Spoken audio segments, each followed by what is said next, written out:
반갑습니다. 오늘은 아까 오전에 오늘 상담했던 여성분의 사연 내용을 좀 보고 사주를 한번 좀 살펴보겠습니다. 대표적으로 이제 결혼이 조금 어려운 사주들, 좀 결혼이 늦게 해야 되는 사주들이죠. 예, 그런 사주들이 핵심인데 왜 그런지 한번 보겠습니다. 결국에는 사주라는 것은 이제 심리 게임입니다. 심리 게임. 그러니까 그 사람의 심리가 녹아있다라는 거죠. 그 팔자 안에. 이제 그런 걸 자꾸 이렇게 공부를 해야 되는데 이 여명이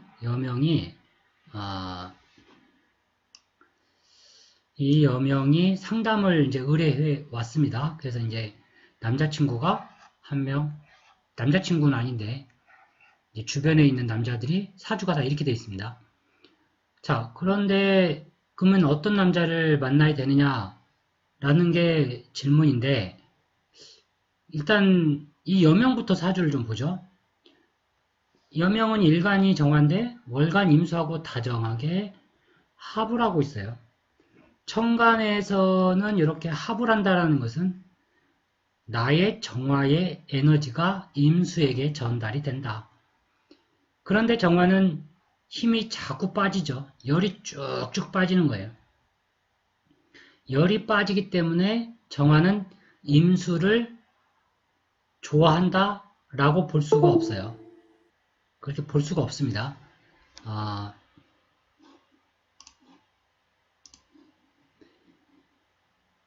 자, 그러기 때문에 이 여자는 결혼을 하려는 마음이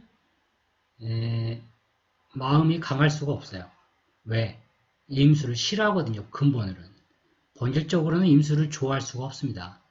이게 합이 뭐 어쩌고 저쩌고 설명이 많은데 실제 임상에 보면은 정반대예요. 그런 경우가 허다합니다. 거기에 일지 남편궁에 유금이 있습니다. 근데 유금이 정화의 열기를 받죠. 그러면 유금이 시종자니까 시종자가 딱딱해집니다. 딱딱해져요. 딱딱해지면 자수에 풀립니다. 자수에 풀어졌다. 금의 형체가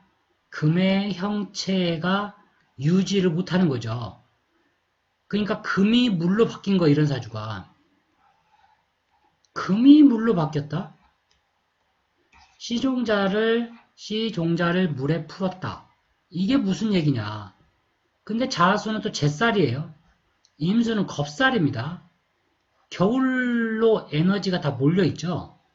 그러니까 정화 입장에서는 이걸 뭐라고 그러냐면 뭐 주고 뭐 뺨 맞는다 그런 표현이 있지 않습니까? 도로 주고 말로 받는다? 그러기 때문에 상대 배우자, 임자라고 하는 관성의 직업이 중요한 겁니다. 이 직업으로 인해서 팔자가 만약에 정해져 있게 되면 이 여명의 팔자 있는 그대로 모양으로 흘러간다고 치면 이 정화는 헛수고를 하게 돼 있는 거예요. 누구 때문에? 임자라는 관성 때문에 남편한테 뒷바라지하고 뺨 맞는 격이죠. 그게 팔자의 흐름이라는 겁니다. 그게 기운의 흐름이고 시간의 흐름이고 새의 흐름이죠. 자, 그런 상태에서 이 여명이 그러니까 결혼이 늦죠. 결혼이 일찍 할 수가 없는 거예요. 자, 그 상태에서 남자들 사주를 좀 보겠습니다.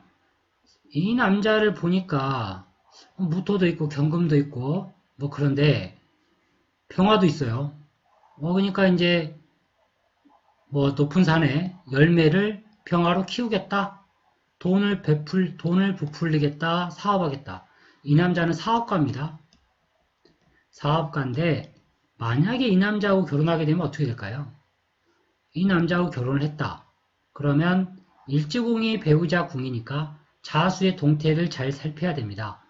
그러면 이 자수는 진토라는 마른 땅에 물을 자꾸 대줘야 되는 거죠.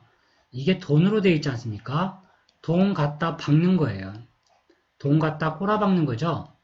그러면은 이 배우자는 죽어나는 겁니다. 그러니까 이런 남자한테 시집가는 여자는 어떻게 된다?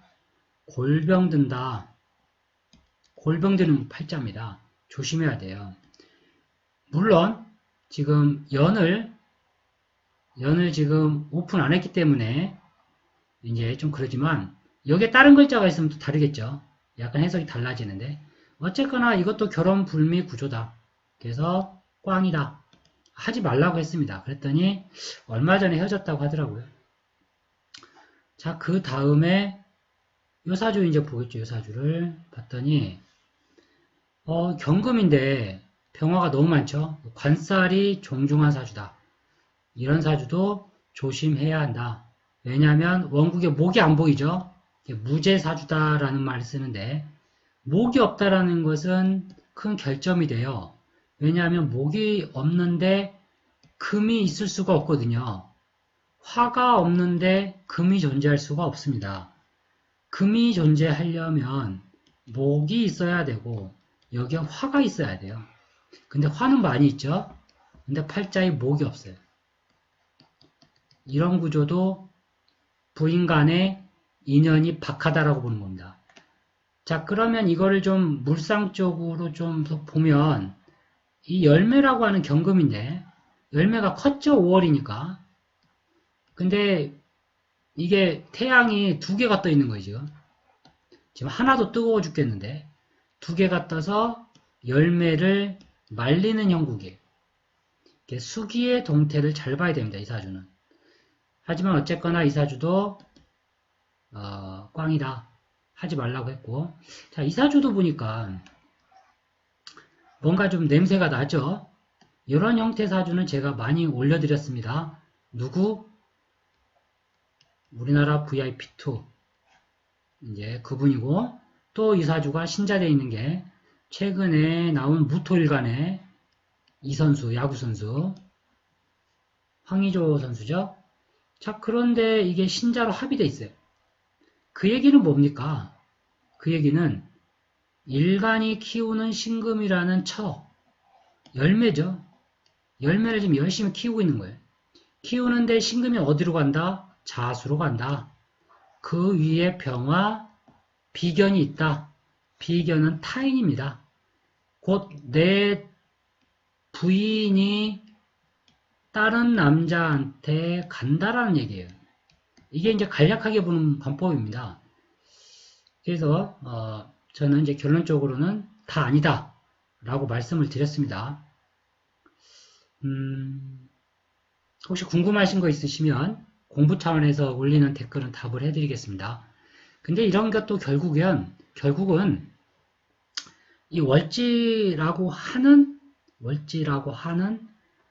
이 공간에서 무엇을 해야 하는가 라는 것을 염두에 두고 팔자를 보게 되면 보통 사주들은요 다 열매하고 연관되어 있습니다. 신금 열매 키울 것이다. 키워야 된다. 병화 기준으로 경금 보면 또 열매 또 키우죠. 무토일간 대지 땅에 경금 열매를 드러냈다. 나 잘났다 이거거든요. 이게 식상이다. 관을 친다. 뭐 그런 개념인데 이 다 모든 사주는 보면 금하고 관련돼 있어요. 그게 열매도 됐다가 이건 열매겠죠 이제. 근데 진월의 열매니까 크지가 않다는 얘기입니다. 근데 5월은 열매가 커요. 이제 컸죠. 자월에 무슨 열매가 어디 있습니까? 근데 신금 열매가 있네요.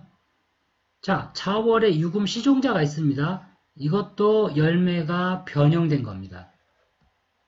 그 상태에서 이 금의 동태가 어떤 식으로 바뀌는지를 파악을 하게 되면 사주 보는데 상당히 저 같은 경우는 이렇게 보니까 너무 쉽게 보이더라고요. 그래서 뭔가 전체적인 윤곽을 잡아나갈 수가 있었습니다.